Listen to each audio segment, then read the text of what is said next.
George Orwell.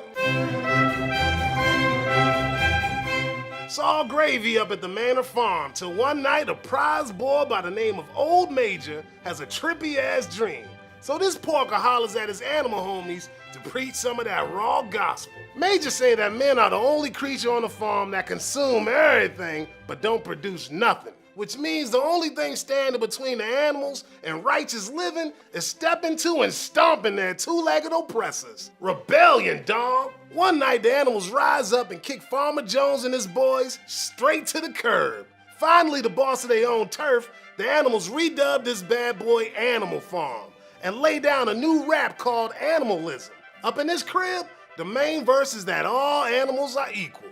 After the dust settled, two pigs named Napoleon and Snowball start calling the shots. Thing is, they always getting up in each other's grill.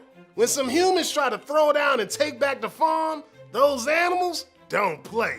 They straight beast these fools and send them packing. Then Napoleon and Snowball start beefing about the idea of building a windmill. When the other animals start siding with Snowball, Napoleon gets all crunk and chases them off the farm. Another pig named Squealer started telling everybody that Snowball was nothing but a snitch and a traitor. Now, while all the other animals busting their ass building a windmill, the pigs realize that some of the swag they need, they just can't get on their own. So they hit up their two-legged enemies and start trading with them on the reg. Over time, the 7 commandments of animalism get twisted little by little until one day, only one remains. All animals are equal, but some animals are more equal than others. Eventually, the pigs get so crooked that they start strutting exactly like humans, walking two-legged with whips of oppression in hand. And in the end, there ain't nobody that can tell the difference between pigs and humans. Looks like we're back where we started.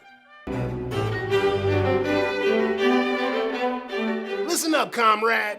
This book ain't just a story about animals. On the real, Orwell dropping some mad allegory about the rise and fall of the Soviet Union. See, the pigs representing the top dogs of the Communist Party. Napoleon stands for Stalin, the Soviet dictator, whereas Snowball really be Trotsky, the communist leader whose beef with Stalin got his ass slung out of Russia.